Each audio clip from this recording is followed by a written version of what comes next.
Well, good morning, everyone. My name is Deborah King, and I'm the Executive Director of the Brunswick Downtown Association. David Knight, Chair of our Speaking Events Committee, and I had the pleasure of meeting Bob and Gail Ludwig in their Portland studio, Gateway Mastering. Bob is one of the top mastering engineers in the world. He is the winner of 11 Grammy Awards and truly an icon in the industry. To say we were blown away was just truly an understatement, and we were absolutely thrilled that he accepted our invitation to speak at this event. So please join me in welcoming Bob Ludwig.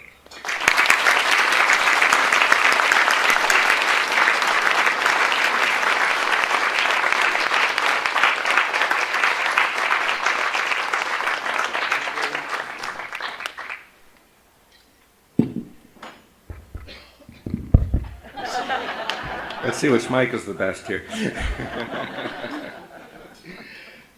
Thank you. I'm really honored to be here and to see all your happy faces. Must have been a good breakfast, I guess.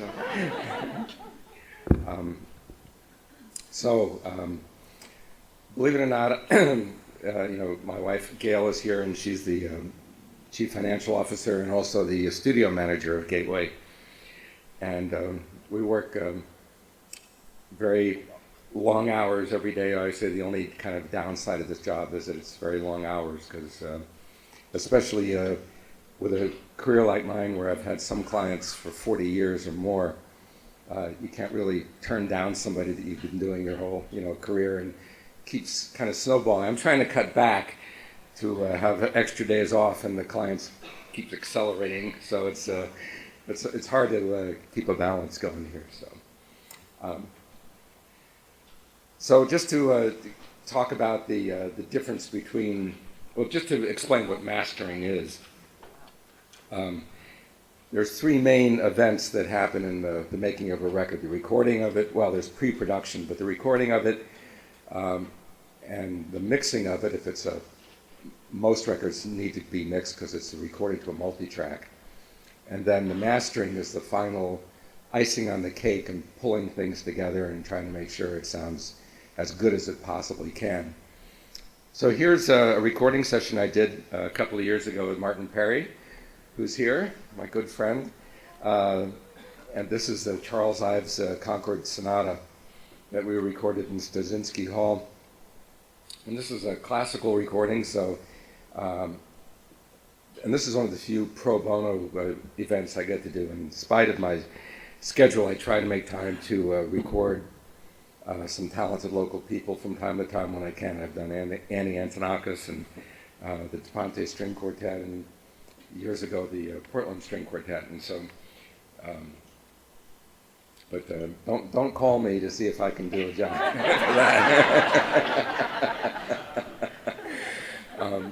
You can go to the next slide.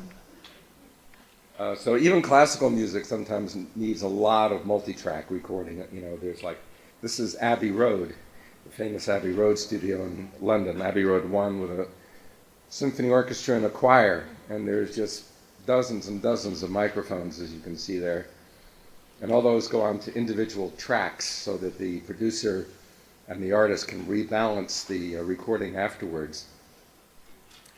If you're recording a symphony orchestra like the Boston Symphony has just put out some fabulous Shostakovich and Brahms recordings, it is so expensive to record an orchestra. It's crazy how expensive it is. So the engineers, they try to make it as audiophile as possible, but they have to do it multi-track so that if something goes wrong, they can try to fix it after the fact, because you can't just say, hey guys, come on back, we need to take one more take. You just can't do that, so. And take the next slide. And there's all Frank Sinatra, a Capitol Records, Studio A, and as again, lots of microphones. And of course, back then, when Frank did this, they probably had only 4 tracks or 8 tracks to record it to, so the engineers had to be super good and make sure that they had the right balance on those tracks because they didn't have much chance to remix. So that's the recording, and now the mixing, where especially with pop music, in classical music there's a term called musique concrète, which is a term of music that's made out of various components and are finally put together at the end to create it. And pretty much that's how pop music is done. Like, I happen to be remastering most of Elton John's catalog right now, and there's a song, Don't Go Breaking My Heart, with Kiki D, and he hadn't even met her. She was in Toronto and he was in LA, so next time you hear that song, think about that.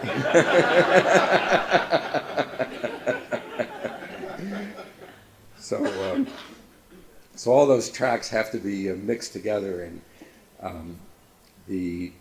this happens to be a picture of Bob Clearmountain's 72 input analog desk.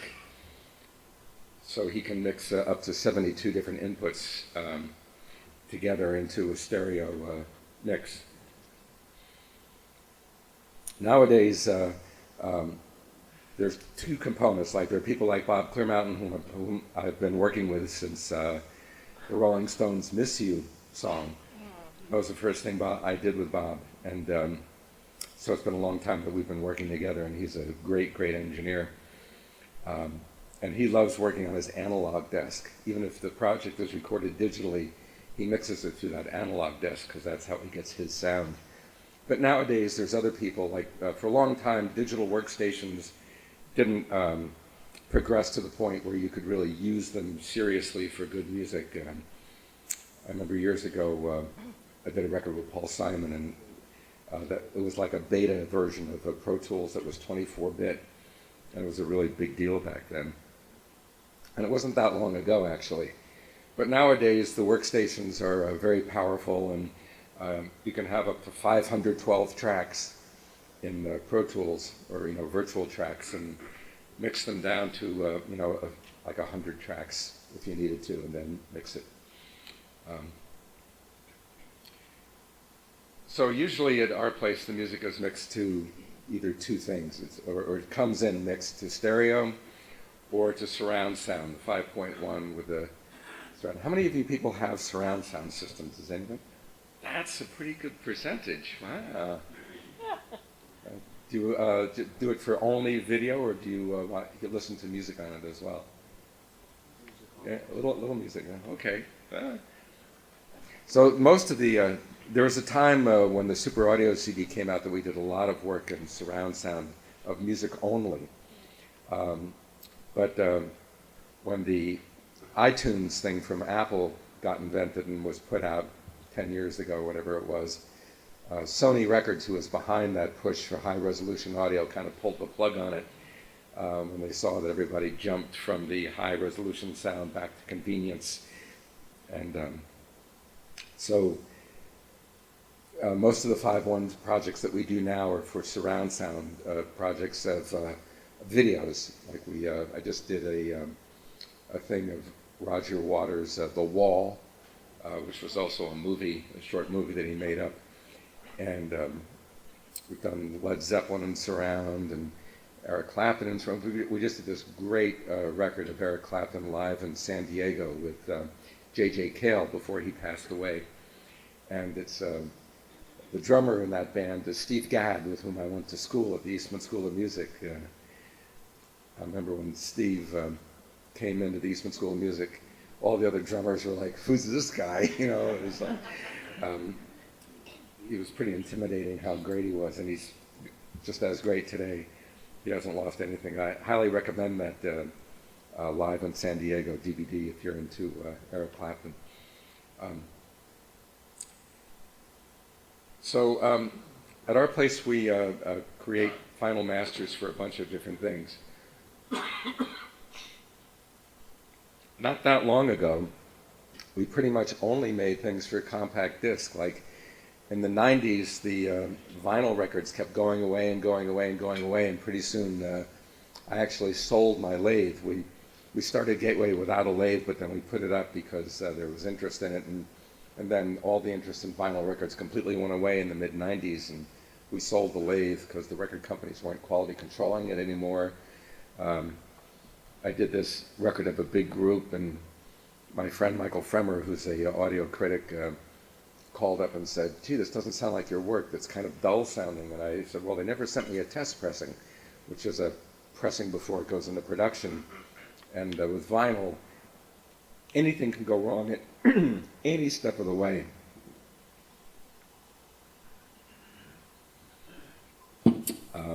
The quality of the lacquer with which it's cut, the quality of the needle, the temperature, how long it was transported before you...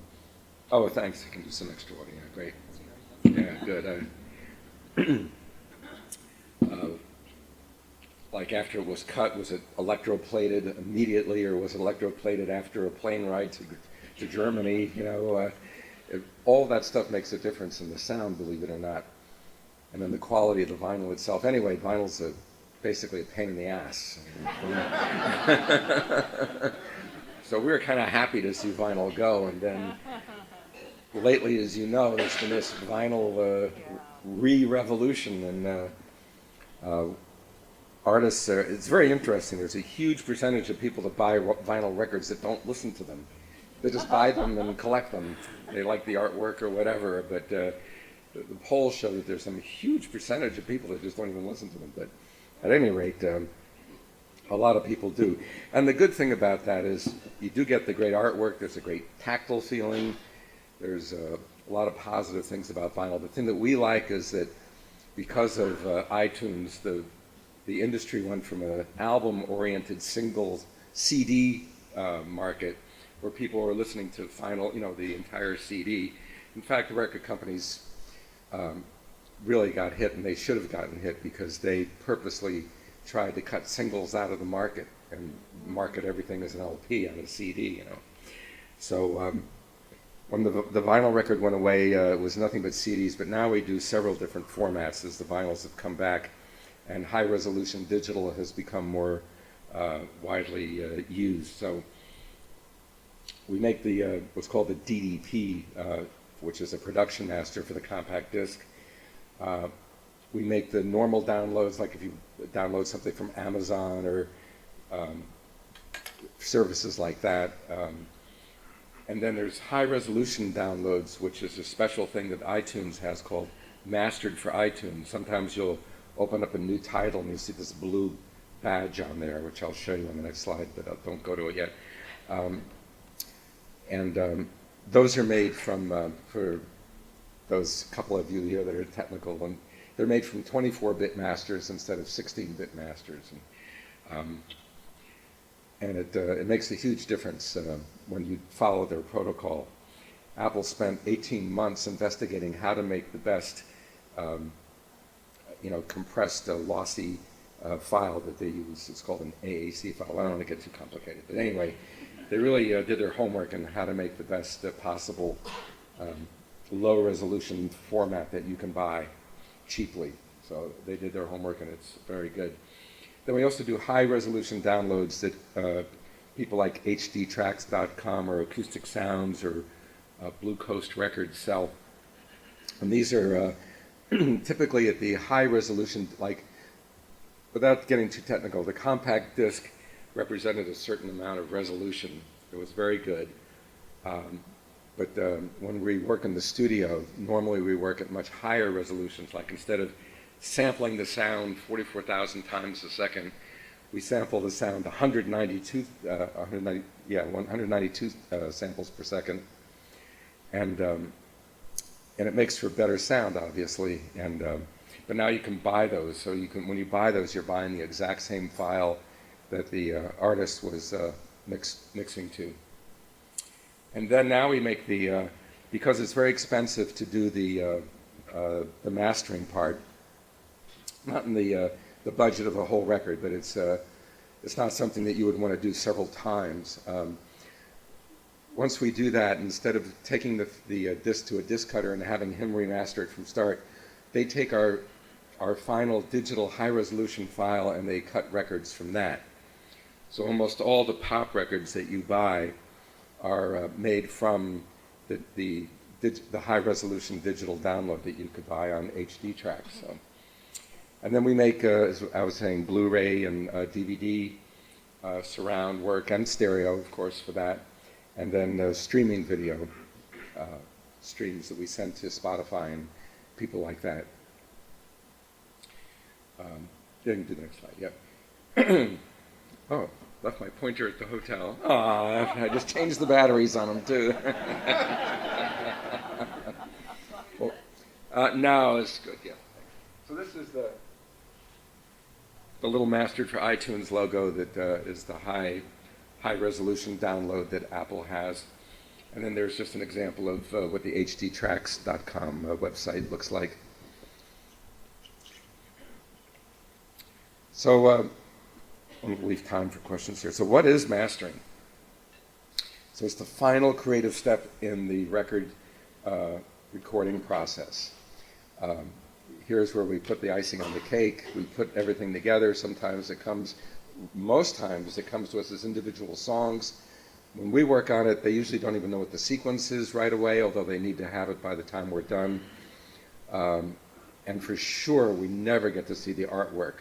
So there's lots and lots of records out there when people will show me the album and say, "Did you do this?" And I'll go, "No, I don't know." Because often the album's not even titled when we work on it. And very often we'll work on something and everything gets changed at the end. Like years ago when I was working on the Stones with the Tattoo You album, that thing was called Firefall at one time. So, it all changes. So, go next one. And so then once everything is approved by the artist, the A&R guy, the producer, me, whomever needs to get it approved, mastering them becomes the first step in the CD or DVD manufacturing process, where I've got a couple of guys, Bob Jackson, Brian Lee, and Tom Ryan, who listen very, very carefully to everything that goes to a factory or for a streaming download.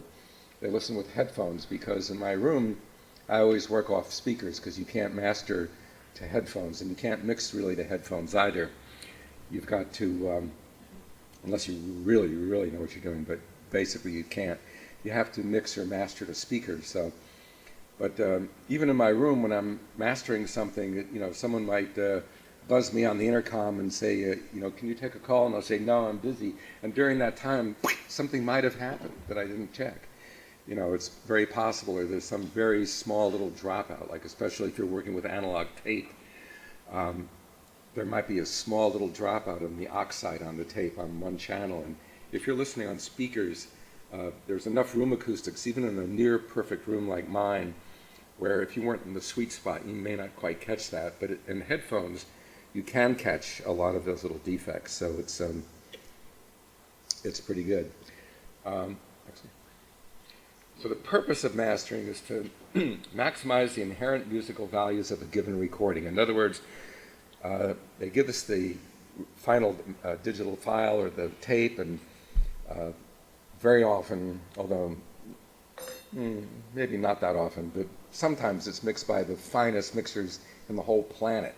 And you would say, well, what could we possibly do to make it even better? And the good news is that we win in two different ways. Like if something, like the average thing that comes in sounds worse than it probably ever did in my whole career, because the budgets are so small, like very few people can record in a professional recording studio with professional people.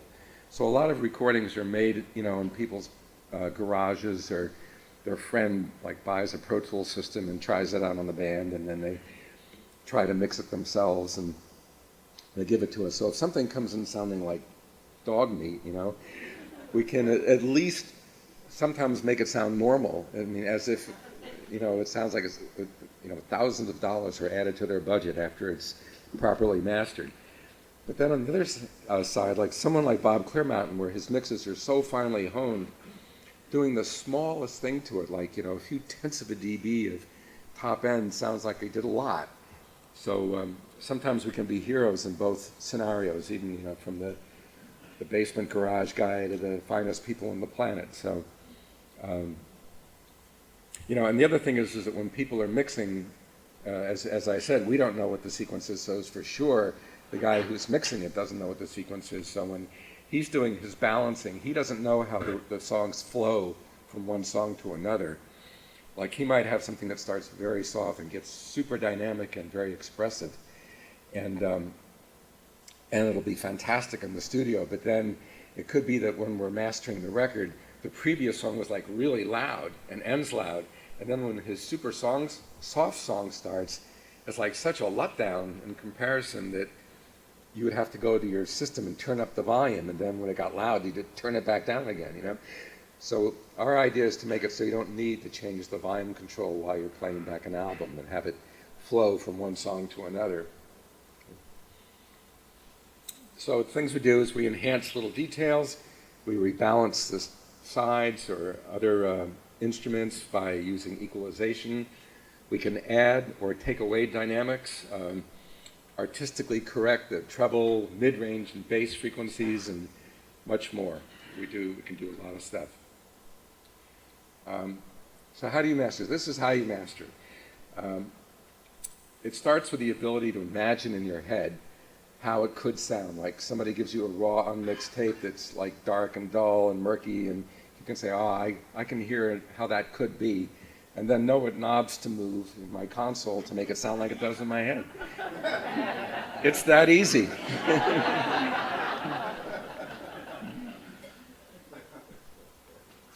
So in a way, it's very analogous to a photographer who is walking around in the same milieu as we are living, and they see the magic picture, and they take it. And my wife, Gail, here, when we were first together, she's a master color printer. She went to Fordham University with art history and decided to earn a living doing color printing, and she worked with Leo Rubinstein, who's a famous photographer, and he had was it 10,000 photos in his refrigerator of pictures from the Far East. And to make a long story short, they had he was the first living one-person show in the Metropolitan Museum of Art, and Gail's prints were at the Metropolitan Museum of Art, and so she made it where she wanted to go ultimately, but she didn't think she was going to arrive the way she did. But the color printing is very analogous to what we do. It's like, like if you take Leo's negative of one of his great pictures, and like the difference between a Walmart print and one that a master color printer can do of that same negative is just astounding, the difference between the shades and details that can be brought out and the hue and ambience of the picture. And that's exactly what we do to the music part of it. So I'm going to play you just a couple of examples, a example before and after. We worked on this new Dan Fogelberg Live at Carnegie Hall that's actually not out quite yet, but it'll be out pretty soon. And his wife was, after he died, he lived near Stonington. He lived near on one of the islands out there. So he's from Maine. She found this. I remember what the story was. He gave this concert at Carnegie Hall, and he was super nervous about it because it's Carnegie Hall, and he didn't want to have it recorded because he would make him very nervous, and his folks were going to be coming to the concert, and it was just something that was going to be kind of nerve-wracking for him. So they didn't record it, but then after he passed away, somebody found this. It was a board recording, which they don't normally do at Carnegie Hall, but somebody ran a recording of it and gave it to his wife, and she gave it to me to try to make something out of it, because it was just a one-shot thing and it wasn't super great. So if you press the space bar, this is the way that the recording came to me.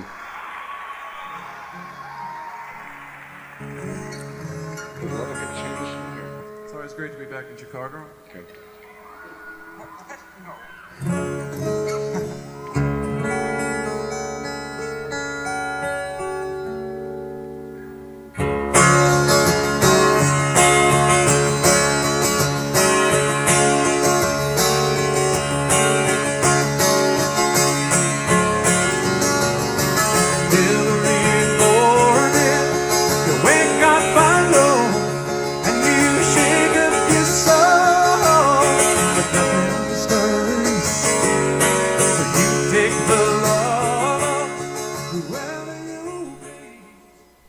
great. So as you can hear, people in the middle could have heard that the audience was in mono there, and his speaking and his guitar is like very swishy sounding, like is kind of in there.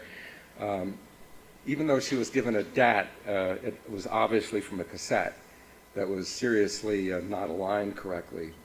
So after the fact, even though it was from a DAT, there's ways of helping that out. So, and then it doesn't sound like he's in Carnegie Hall. It sounds like he's in front of a microphone that could have been almost anywhere. So I worked very hard to make him sound as if he was in Carnegie Hall. And also they had another recording they had of the audience. I was able to get those two together. And this is the way this thing ultimately sounded like. You hear the audience is in stereo now, and the swishiness in the guitar is almost completely gone.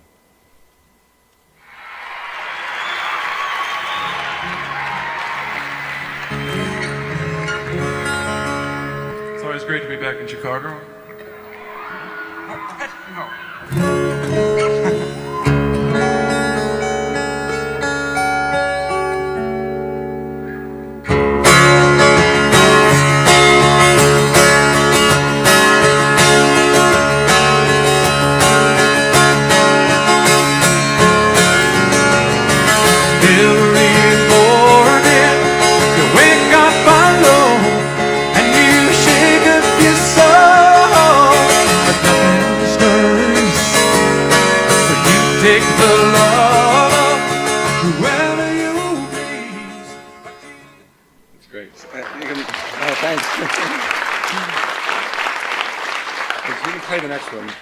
This is the unmastered one again, just to hear how the beginning started so softly and no sense of the hall. It's always great to be back in Chicago. Joking, of course. And the guitar sounds kind of tinny.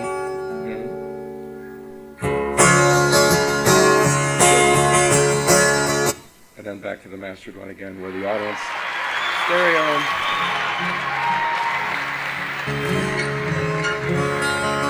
You can hear it's always great to be back in Chicago.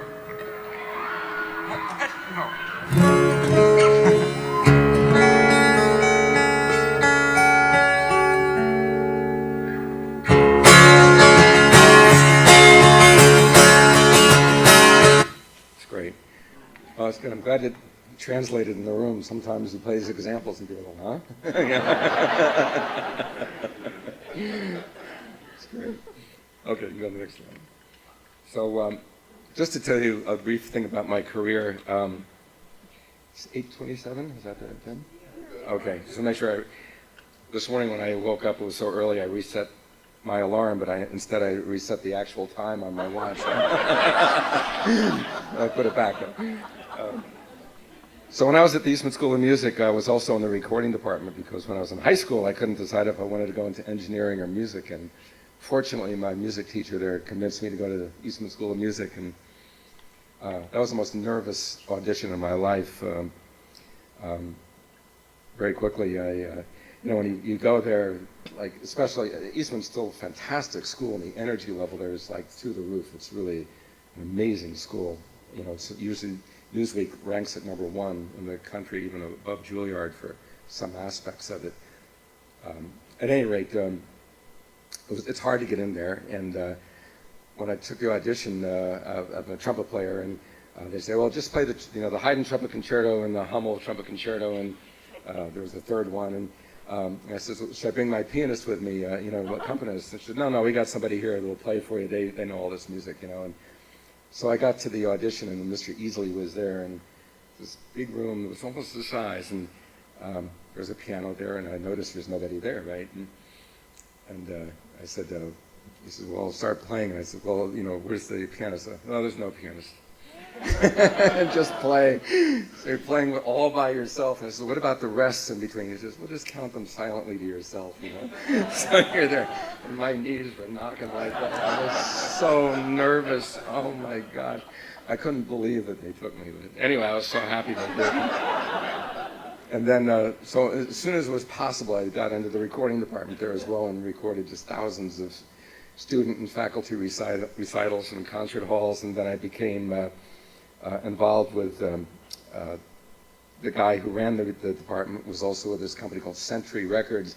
And they would go to and record local high school concerts. And back then, there wasn't even cassettes, so it was only LPs. So they would record it, and Century Records in California would take these direct-to-two-track recordings that they did and make LPs of them as fast as they could and send them back and sell them to the kids. And that's how he made a side living. So I used to do a lot of those recordings for him. So I've been to most high schools in western New York State, including one in Pennsylvania, I think. So anyway, as a sideline, one of those Century engineers out in California put his record in and sold it, and it turned out to be the Edwin Hawkins Singers, and Oh Happy Day was one of those Century records that was done at 7.5 inches a second, direct-to-two-track, and it became a #1 record. So anyway, so I was finishing up my master's degree, and they had a recording workshop for the summer session. And Phil Ramone, who's he's just passed away, famous producer, did Barbra Streisand, Billy Joel, Paul Simon, Julian Lennon, just tons of top people, Tony Bennett. I'm working on an Elton John record right now that Phil produced, the greatest One Night Only that I'm doing right as we speak.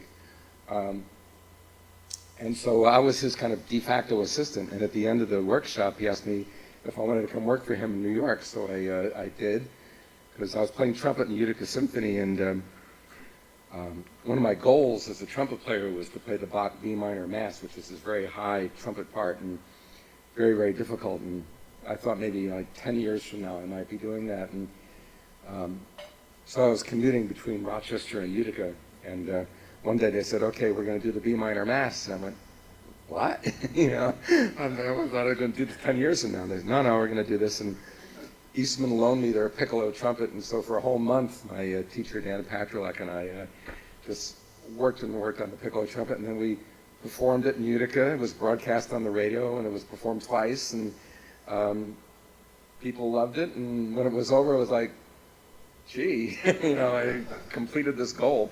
And so when Phil Ramone asked me if I wanted to come work for him, I thought, yeah, that was the thing I wanted to really do. So I left, when I finished doing all the work for my master's, I came to New York and worked for him for a year and a half, and that's where I learned the art of mastering, was from him, and he was really my mentor. And he was an amazing person, just amazing person.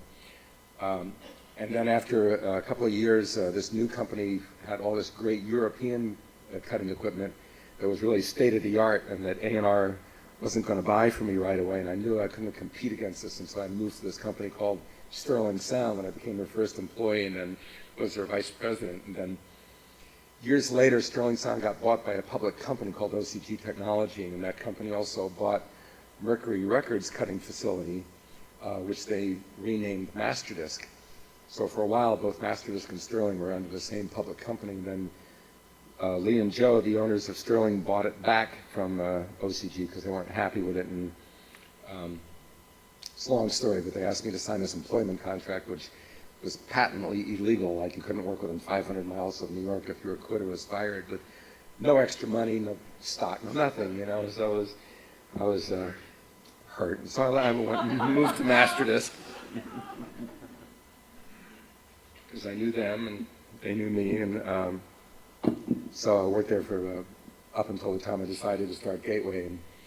And so I started my own in 1992. I started my own facility, the Incorporated, and along with Dan Crew, who was my original partner, and he gave us a great business plan, and which was, you know, it's essentially, you know, most new businesses fail after a short period of time, and but we were able to get started it with 6 different loans, including the Portland Downtown Association, which was fantastic, and then the Coastal Enterprise, and we had actually a Japanese investor, and we had I owned everything I had, and Dan invested. You know, it was a big deal. So we worked really hard to get it going. So I was commuting from New York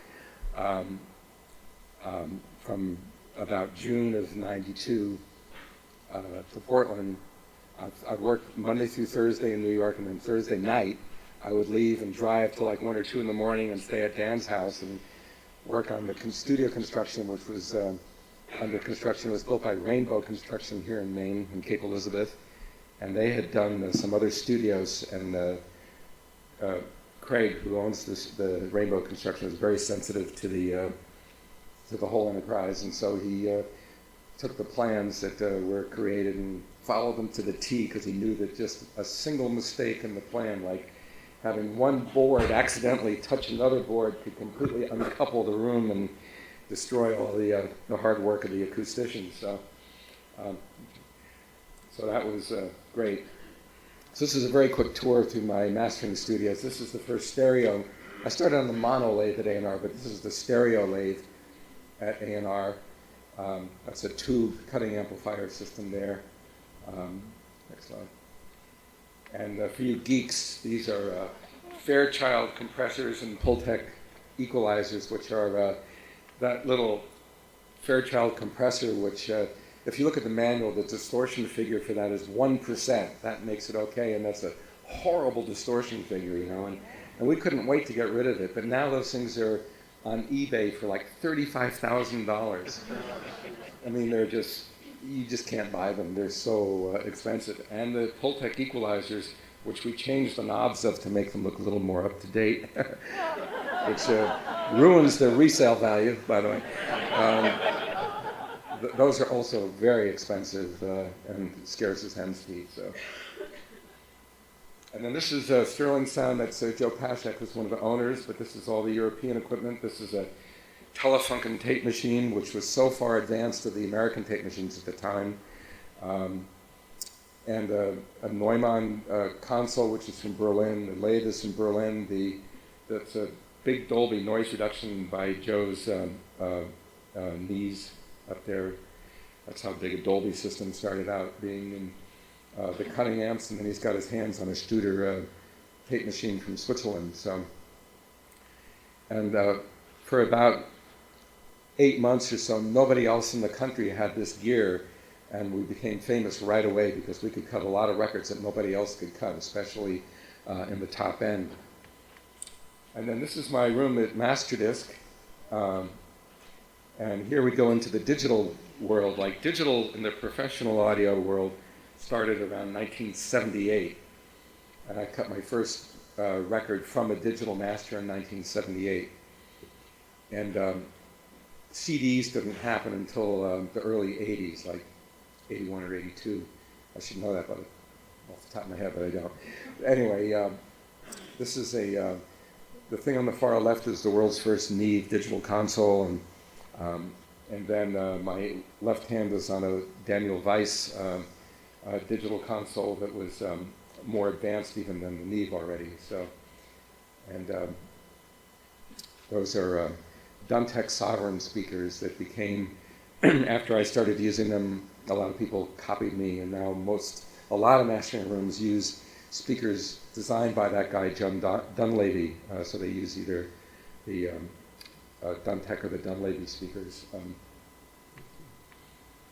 And this is Adam Ayen's room. Adam is my protege. He's been there 17 years now?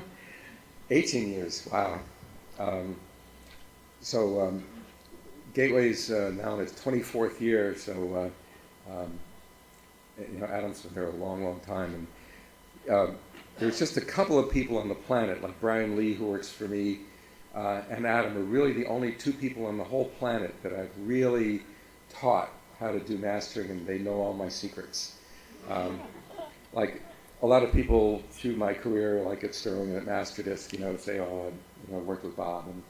But the way they worked is like they would work from my notes, my cutting notes, and like when we do a record like Born in the USA, like normally we would cut one set of lacquers for an album, but if it's for a big pop record, normally we would cut at least 3 sets for the East Coast, Midwest, and West Coast, because the shipping costs were enough that it was cost effective for the record company to manufacture in 3 different plants. So for an A and a B side, that would be 6 lacquers we'd be cutting. But for something like Bruce was born in the USA, we cut like 70 sets of lacquers for like almost every plant in the country as well as overseas. So it was all cut from the same people. And then I might be in a session and someone would say, oh, the Terre Haute plant needs to have a recut because something got lost in the electroplating and we need it right now.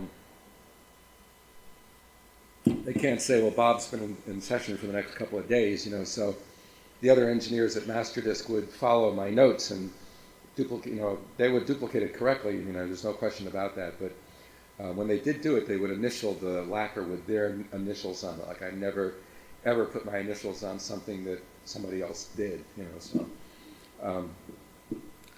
But anyway, sometimes you'll find something that you'll see a credit and you'll look at the album, you'll look at the lead-out groove and see somebody else's initials, and that's why that happens sometimes. And then, of course, record companies they're their own thing, they're their own boss, and if they decide, well, we've got this equalized master, we're going to recut it ourselves, they do things like that. Anything you can think of that a record company could do, they do. Especially lose master tapes, by the way. Right.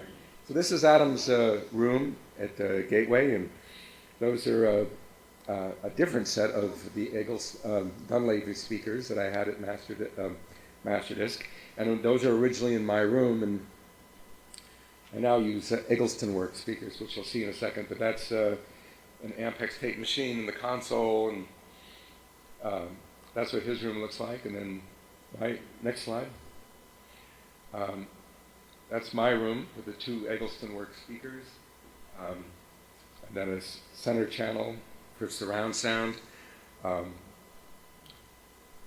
analog tape machines, the console, the digital workstations on the left, and then a TV screen for watching the videos when we do video work.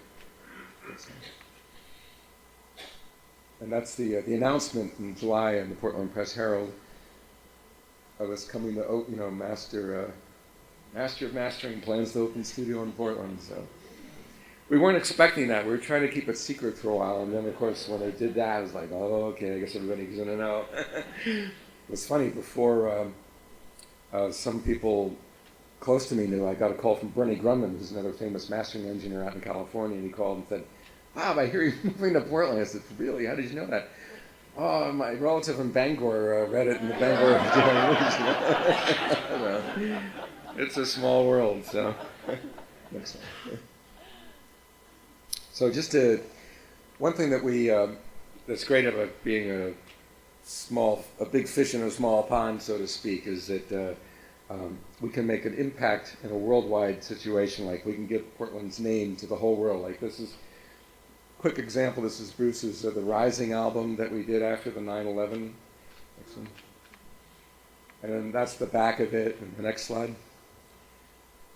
And then the next slide again. And we usually try to make sure that when people say, how do you want to be credited, we always try to make sure they put Portland, Maine in the credit itself so that people around the world know that Portland's in the music scene. And there's literally billions of copies of things around the world with Portland, Maine in the credits. So hopefully it's done some good, I hope. Excellent. So it's just a quick little tour of some of the things. When you walk in the door, this is what you see. That's a huge painting by Eric Hopkins, a very famous Maine painter. And any of you that go to the garden stores, there's a bag of mulch, I think, that has one of Eric's drawings on it.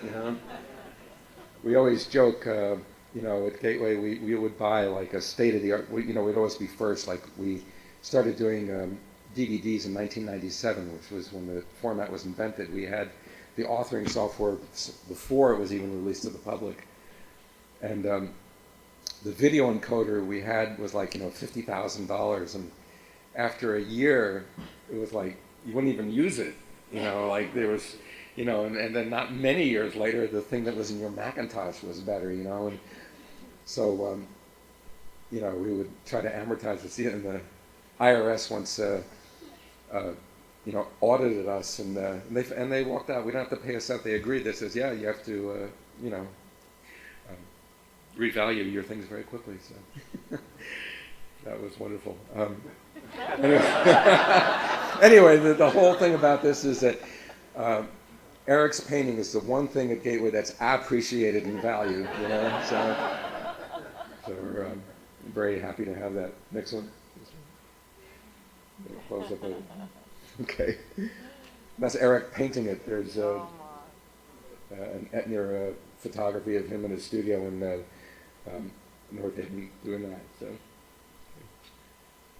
and that's one of the many gold records. In fact, Joan Jett was in the studio the day that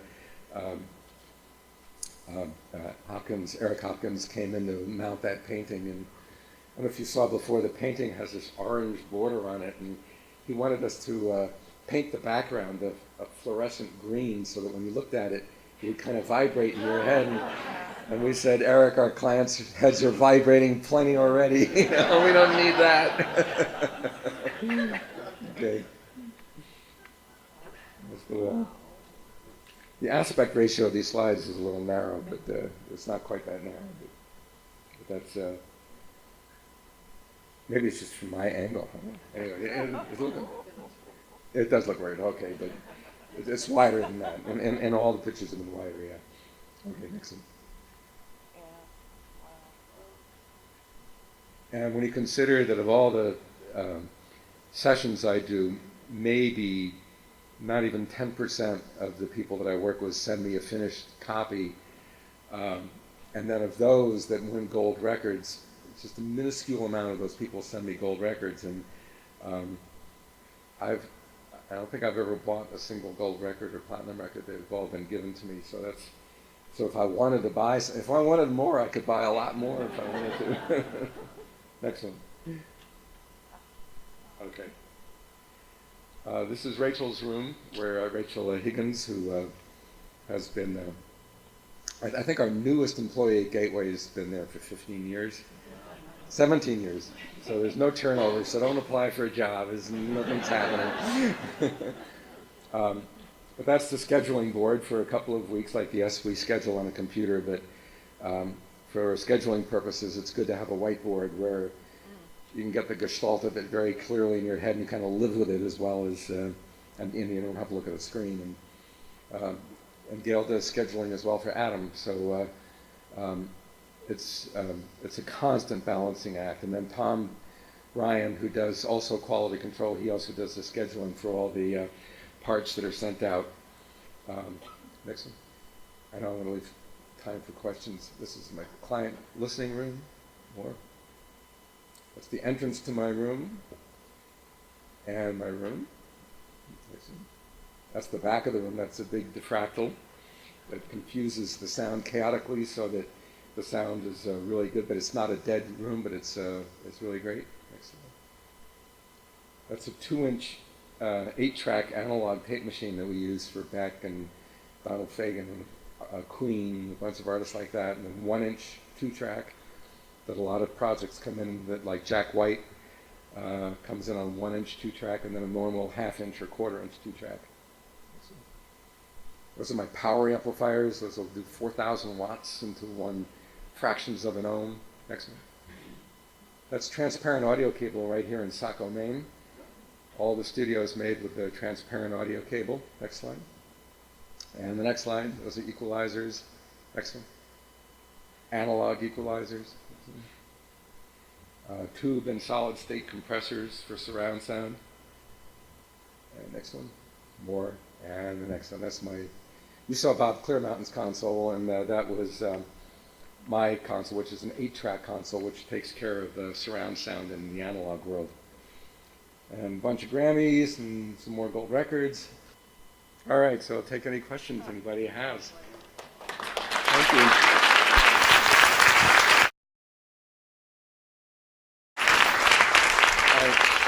I only left 4 minutes, and I truly apologize for that. And you can take photos and take videos of whatever you want again. That would be fine. And so I appreciate that a lot of you have to leave at 9 o'clock to actually, do a job. So I won't be insulted if you leave. So yeah. You mentioned transitioning from one song to another on master. Did the producers ever ask you for your input as far as the sequencing of the songs? Very often. Sometimes the producer will have worked it out before he comes to the session, and will give me a copy of the mixes that they have put together in the right spacing that they want, and so we'll follow that. But most of the time, I would say, we start doing it. The producer says, "Well, do it how you feel, and then I'll change it if I don't like it." And so, and sometimes producers are very, very into how critical the spacing is. Like Radiohead, especially, is like, it's got to be to the microsecond. I just did this Roger Waters record with Nigel, and it's got to be just exactly right. Not even a fraction wrong. Yeah, so mostly, but I do it myself mostly, and especially when I'm there and they just have sent me a stack of songs and they're still not sure what the sequence is, they'll just say, "Well, you sequence it the way you want, and then we'll go from there." Next question, over here, yeah. So you listen to music as a job. Are you able to relax and listen to music at the end of the day? And if you listen to somebody else that has mastered a record, are you able to listen and think, "Oh, he missed that"? Well, yes. As you can tell, being that my background is classical music, and I do work with Steve Reich. I do most of the records that Steve has released on Nonesuch. I do a lot of work for Nonesuch Records, which still does classical records with John Adams, the composer, and I've done Phil Glass and people like that. But I certainly don't do as much classical music as I personally like. So when I'm home, I listen to the weirdest things. Like when my daughters come to visit me, we'll take my iPod or my phone now and put it in shuffle mode and see what comes out of my library and how quickly I can identify it. And it'll be anything from Lead Belly to Morton Feldman to John Cage. So yeah, so I actually listen to a fair amount of music at home that's not there. I like music that's a lot more complicated than pop music, but I appreciate a great performance. Like as I said, like Lead Belly's a great example. Just you listen to him and his guitar is like nobody else could do that. So I appreciate that. Yeah. Oh, is the microphone somewhere else? I'm sorry. There you go. Yeah. Have you experienced any changes in your hearing over the years?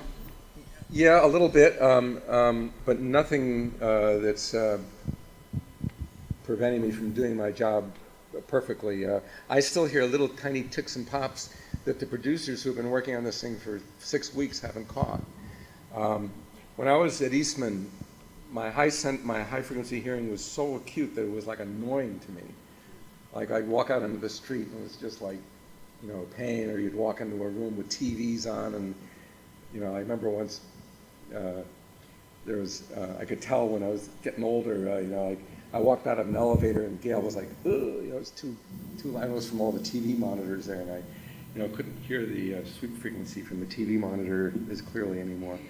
But for the music we listen to, it's no problem whatsoever. It's great. What was the B part of your question? You had, besides listening to music that I like. Do you listen to others that master records? Oh, yeah. I think, wow, that got missed. Yeah, I have two modes. Like when I'm in the car, like kind of all bets are off, because I know the sound system's kind of off in any car, and it's tough. Like even in the surround system, if you buy like a great Mercedes or Lexus or BMW and it's got a surround system, we're always upset because the subwoofer in those cars are hyped and they're always like extra loud, and so we go to JBL or Harman. Harman makes a lot of those car systems and say, when we master it, it's not supposed to be that loud, and you can't you fix it? I said, no, we know all our customers want it really loud like that, so that's how we do it. And so it's tough, But anyway, when I do hear something that somebody else has done, yes, I immediately, most of the time, go, well, I wouldn't quite do it that way. So, yeah. Yeah, in the back. When you're working on something that's like a vocal lead, say like Adele, how much of what you do is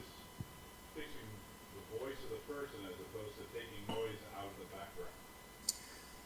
Oh, well, the creative part of it is very much determining the level of the voice through equalization. Those pictures I flashed through are like bass and treble controls, except it's any frequency in the spectrum, and we can really hone in on where the vocal is sitting in the mix and bring it out and enhance it if it needs it. Or we could duck it if it's too much, you know. So we can really do a lot, you know. As you heard from the Dan Fogelberg thing, I mean, it's really two different kind of animals there, you know. So I think I've got the Gong Show hook heading my way. All right. One more question. One more question in the back. Yeah, I have to ask, we're glad you're here, but how did you end up in Maine? Well, my parents used to live, when they were alive, they lived in Stockton Springs, which is where the Penobscot River meets the Penobscot Bay. And so I was visiting them for a long time. And then when I decided I was going to start my own business, I thought, well, you know, at first we were nervous about moving north of, 96th Street in Manhattan. And then we thought that, well, maybe Woodstock would be a good place. I thought, well, maybe Stamford, Connecticut would be a good place, you know, because they could get on a train and all that. And then we, Dan Crew, my partner, had a summer house in North Haven. And he decided, he says, well, I'm going to move to Portland because he really liked Maine, and he would kind of work with me from there. Gail and I had secretly always had Maine as like plan B, like when we really retired, we'd go to Maine, that kind of thing. And we thought, well, we're not going to move this studio after it's done, and if the business fails, at least we'll be in a place we really like, you know. 'Cause so that was how we decided to move to Maine, and there was one day, and that was when the that big ice storm and the infrastructure in Quebec all collapsed. You know, I thought, maybe this is too different, you know, this is too much. But except for that one day, I've always been thrilled that I live here, you know. And it's, you know, and now, you know, I'm really one of those maniacs where no matter where I go, when I come back, I feel, oh, finally I'm back, you know. You know, and, you know, it is vacation land, you know, and so even going to the dentist, you know, it's beautiful scenery, you know. It's great. Thank you.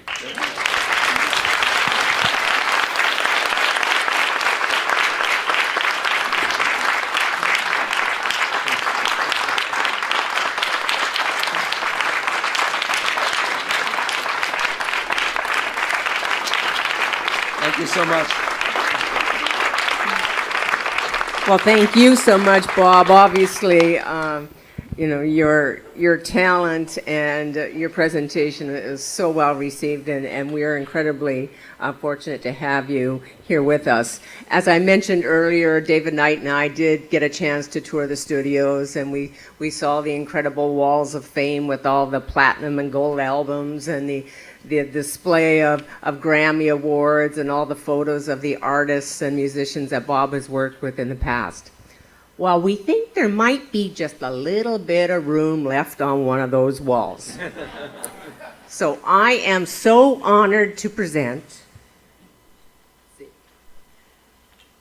a gold album to Maine's mastering maestro, making music on Main Street. With great appreciation to Bob Ludwig, April the 20th, 2017, from the Brunswick Downtown Association.